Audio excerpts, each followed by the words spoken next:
Ya, baik sahabat muslim dimanapun Anda berada, terima kasih Anda masih bersama kami tentunya di Assalamualaikum Indonesia Ramadan ya. Ramadan ya yang luar biasa ini menjaga lapar dan dahaga, kemudian menjaga hawa nafsu Ya, kita. semua dijaga ya. Oke, semua dijaga. Oke. Dan ini adalah ladang pahala ya. Sebagaimana bahwa kalau kita sedang memancing, bahwa di saat sekarang ini lagi banyak sekali ikannya seperti itu. Kalau kita lagi ke pasar ya, lagi banyak sekali apa yang mau beli gitu. Jadi pedagang ya seperti itu. Dan itulah perumpamaan bahwa Ramadan itu adalah ladang pahala yang bagaimana buat kita selalu semangat untuk mencari pahala di sisi Allah Subhanahu wa taala. Oke, ini makna luar biasa sekali luar versi biasa, yang bawah ya tentang Jadi Ramadan. Ustadz ya hari ini Kalau ya. Pak Rizal, makna Ramadan, kira-kira versi Pak Rizal itu apa? Ya, versi saya, Ramadan inilah bulan di mana kita bersungguh-sungguh dalam mengerjakan perintah Allah Subhanahu wa taala. Begitu juga kita membuat tujuan dan tujuan itu kita raih. Kita raih. Ya, Oke. tentunya dengan langkah-langkah yang telah Oke. kita susun. Artinya memang sudah ada target yang disusun ya, target yang mau dicapai selama Ramadan. Wah, ini memang masing-masing kita sebagai umat muslim ya dalam menyikapi atau dalam menanggapi bulan Ramadan memang masing-masing punya punya target, punya pengertian sendiri, punya istilah sendiri memaknai Ramadannya ini ya. Oke. Ini luar biasa. Baik, sebelum kita banyak lagi ngobrol-ngobrol ringan, santai informasi yang kita berikan, kita coba undang lagi kepada sahabat muslim. Silakan sekarang mau request tilawah, nomornya bisa 06179442880 dan ayat yang bisa di request tinggal 3 ayat lagi ya. Ini ada surat Ar-Rum ayat 33 sampai 36, kemudian ada surat Al-Maidah ayat 11 dan yang terakhir surat Al-Hujurat ayat 12 sampai 13. Nah, tadi surat Al-Ahzab kira-kira isinya? Isi dari surat Isi Al-Ahzab. dari surat Al-Ahzab itu? Surat Al-Ahzab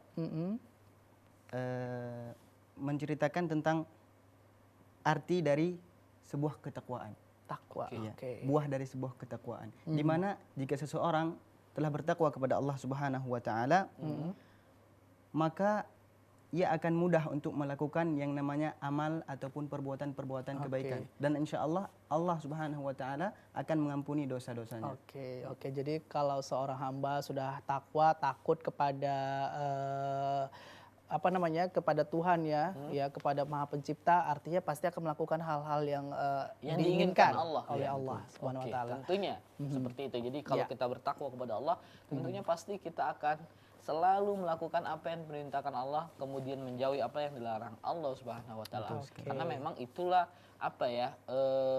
kewajiban kita sebagai hamba yang Allah nggak butuh ketaatan kita sebenarnya. Iya, benar. Allah nggak butuh sholat kita, Allah nggak butuh zakat kita, sedekah kita, sahabat muslim. Tapi kita yang butuh itu. Gitu. Kalau kita nggak sedekah, kalau kita nggak puasa, kalau kita nggak sholat, kalau kita nggak ibadah sama Allah, maka Allah yang akan menegur kita dengan banyak hal seperti itu, bisa azab, bisa dan lain sebagainya seperti itu. Jadi takwa atau tidak takwanya itu keuntungannya untuk kita. Kalau kita takwa, insya Allah Allah kumpulkan bersama orang-orang yang bertakwa di sisi Allah, itu di surganya Allah Subhanahu wa taala. Oke, kira-kira kalau bicara kita tentang masalah takwa tadi ya Pak Rizal dan Wibawa, setuju tidak kalau misalnya takwa itu sendiri untuk pribadi kita masing-masing itu adalah sebuah proses untuk bisa mencapai takwa itu tadi? Takwa bagi saya adalah sebuah pencapaian yang butuh proses. Ya, hidup itu nggak mungkin begitu kita langsung berubah jadi Superman gitu, nggak mungkin. Atau kita berubah jadi orang langsung bertakwa, langsung menjadi orang yang benar-benar alim, kemudian pasti ada proses. Nah, proses inilah yang dinilai oleh Allah Subhanahu wa taala. Sebagai sebesar apa kekuatan kita, kemudian semangat kita untuk menjadikan diri kita orang-orang yang bertakwa. Jadi Allah nggak pandang hasilnya saja, tapi lihat dari prosesnya. Berarti Jadi, setuju ya? Semakin banyak proses, semakin berat prosesnya, semakin besar pahala yang kita dapatkan seperti itu. Berarti setuju ya, masalah takwa adalah sebuah proses. Kalau Pak Rizal, kira-kira? Kalau menurut saya ya tidak jauh dari apa yang telah disampaikan oleh rekan Wibawa. Dia merupakan proses yang memerlukan tahap-tahap. Ya. Seperti halnya para rasul dahulu, mereka itu tingkat ketakwaannya sangat tinggi. Oke. Dimana ketika Allah mencoba mereka dengan cobaan, musibah, mereka tidak pernah berpaling dari Allah Subhanahu wa taala. Oke. Artinya memang juga Farijal setuju bahwa takwa ini adalah memang sebuah proses. Seperti apa yang dikatakan Allah, rekan Abrol, itu kata Allah, la'alakum tattaqun, agar. Artinya sebelum itu ada proses gitu. Puasa, ibadah dan sebagainya. La'alakum tattaqun, agar kita menjadi orang yang bertakwa. Semoga kita jadi orang yang bertakwa. Amin. Amin ya rabbal alamin. Semua yang ada ya, yang sahabat ada muslim di rumah semua ya jadi orang-orang yang bertakwa. Oke, kita kembali ke request tilawah. Silahkan, kami tetap mengundang Anda sahabat muslim ya, ingin menyejukkan hati Anda begitu ya, menjalankan ibadah puasa, mendengarkan lantunan ayat suci Al-Qur'an yang disampaikan atau dibacakan oleh Farijal, silakan kami mengundang Anda di nomor 061 7944 280. Ayat yang ingin di request silakan, bisa mungkin muncul layar di kaca Anda saat ini. Dan kita juga kembali kepada SMS nih, Wibawa dan Farijal ya, di nomor 0852 ya. Ini berikutnya SMS masuk dari 081343 sekian. Ini panjang sekali isinya. Dari Nur Sukses. Wah, Nur Sukses. Ini cahaya sukses ya. Kalau diartikan kira-kira Nur cahaya, sukses adalah sukses, cahaya kesuksesan. Ya, isi SMS-nya, Assalamualaikum warahmatullahi wabarakatuh. Alhamdulillah siaran Salam TV ini sinyalnya sangat bagus di daerah saya, Sulawesi Tengah. Wah, alhamdulillah sekali, jauh sekali ini Sulawesi Tengah, saya pingin sekali ke sana ya. Pingin sana, menikmati pantai ya di sana, terus menikmati ada namanya pisang hijau. Ini selalu makanan ya yang diingat ya. Untuk buka puasa.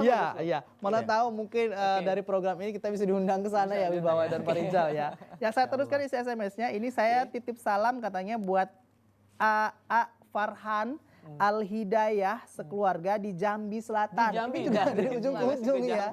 Dari ini terpisah mungkin keluarga mereka ini ya, dari Sulawesi. Salamnya untuk keluarga yang di Jambi. Ucapannya selamat menunaikan ibadah puasa, semoga amal ibadahnya diterima oleh Allah Subhanahu wa taala. Amin. Wah, ini kemudian ada SMS berikutnya datang dari 082292 sekian. Ini juga SMS-nya cukup panjang isinya. Assalamualaikum, selamat pagi, apa kabar semuanya? Semoga sahabat keluarga muslim semuanya dapat menjalankan puasa yang kedua ini dengan sebaik-baiknya. Tidak terasa ya, hari raya masih 28 hari lagi. Dan titip salam buat seluruh kru yang bertugas di Salam TV dan keluarga yang berada di Asahan Desa Sekopas. Semoga selalu dalam lindungan Allah Subhanahu wa taala. Amin. Dari Bang Fai di Medan.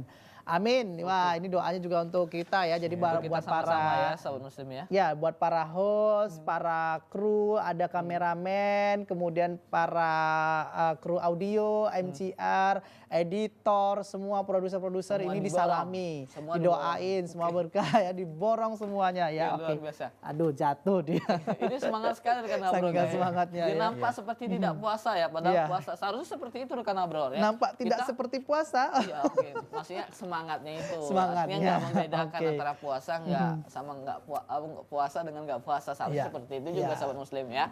Artinya puasa nggak puasa harus sama, artinya atau mungkin lebih dari itu ya semangatnya. Jadi jangan terlalu juga dilebay-lebaykan ya, mentang-mentang puasa dibawa lemes gitu ya. Muka dipucat-pucati ya gitu Farijal ya. Jadi seolah-olah supaya ngerti dia puasa gitu.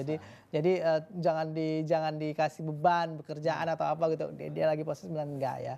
Itulah kita puasa yang luar biasa ya, puasa itu kata bro, bahwa Allah Subhanahu wa taala yang selalu langsung ya menilai puasa kita itu, karena nggak bisa bohong kita kalau puasa ya.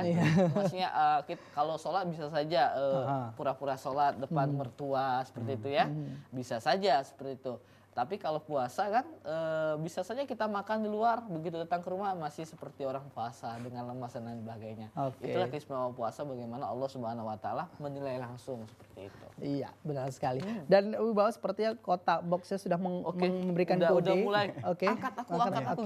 Tapi sebelumnya saya ingatkan kembali kepada sahabat muslim, silakan request tilawah Anda ke nomor 0617944280. Masih ada 3 surat lagi yang bisa Anda request ya. Ini surat surat Ar-Rum ayat 33 sampai 36, kemudian surat Al-Maidah ayat 11 dan terakhir ada tinggal surat Al-Hujurat maksud saya ayat 12 sampai 13.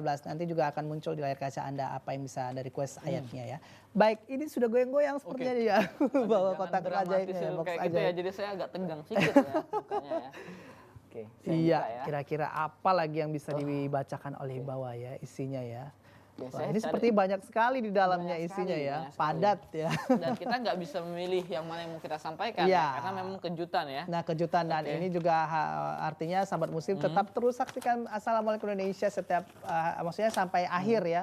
Karena Wibawa selalu akan memberikan informasi Farijal dari kotak ajaibnya itu. Ya, baik selanjutnya ini kita kutip dari tribunnews.com ya. Ini mengenai bukan sekedar penyebab ya, bahan-bahan ini bisa menjaga makanan Anda agar tidak busuk seperti itu. Nah, biasanya kan kita di Ramadan tuh biasa terlalu berlebihan ketika membeli makanan apalagi buka puasa. Misalnya beli kolak, terus beli apa lagi, terus beli apa lagi gitu. Akhirnya banyak kan makanan di rumah dan ini takut busuk atau mungkin kita buat makanan ini kalau semangat buka puasa ibu-ibu ya buat apa entah apa dibuat seperti itu ya, jadi akhirnya basi kalau nggak itu. Nah ini ada beberapa. Ini juga bermanfaat ya untuk ibu-ibu rumah tangga ya.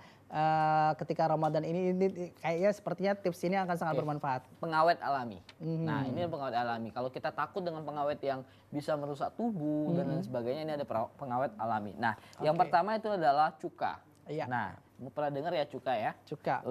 Nah, cuka merupakan fermentasi dari gula dan air yang dapat digunakan sebagai bahan pengawet alami, sahabat muslim ya. Nah, kandungan asam asetat dalam cuka dapat membantu membunuh mikroba dan bakteri penyebab makanan membusuk seperti itu. Selain dapat mengawetkan, cuka juga dapat menambah rasa pada makanan seperti itu ya. Jadi terasa asam gimana gitu seperti itu. Nah, selanjutnya ada garam, sahabat muslim ya. Garam sudah digunakan sebagai bahan pengawet alami sejak zaman kuno seperti itu. Nah, terutama untuk ikan dan daging. Makanya ada ikan asin, daging asin ada? Daging asin belum pernah saya jumpai ya. Mungkin ada di daerah lain. Ya, ada cumi asin, ikan asin, yang seafood ya. Dan lain sebagainya ya. Mungkin ada di daerah lain yang punya itu seperti itu ya. Nah, garam akan menyerap air yang terdapat di dalam makanan. Selain makanan basah, makanan kering juga dapat diawetkan dengan garam seperti ikan asin dan makanan yang diawetkan lainnya seperti itu. Kemudian gula. Nah, gula dapat menjaga makanan dari kelembapan sehingga membuat makanan sulit menjadi busuk. Gula biasa ditambahkan pada makanan kalengan untuk mengawetkannya dalam waktu lama seperti itu, sahabat muslim ya. Juga dapat menyerap kandungan air dalam makanan dan sering digunakan untuk mengawetkan buah seperti pada pembuatan selai dan jelly atau asinan seperti itu manisan ya. Juga manisan seperti itu. Jadi dikasih gula seperti itu ya, jadi awet buahnya seperti itu. Kemudian ada lemon ya. Nah, lemon kaya akan vitamin C yang dikenal juga dengan asam ascorbat ya, dan juga merupakan antioksidan ya, kuat untuk menjaga makanan dari pembusukan seperti itu. Nah, sama seperti garam, lemon menyerap kandungan air ya, menyeimbangkan pH ya dan asam alami dalam makanan ya sehingga tidak membusuk. Kemudian ada minyak, sahabat muslimnya. Minyak mampu menghambat kelembapan yang masuk ke dalam makanan seperti itu.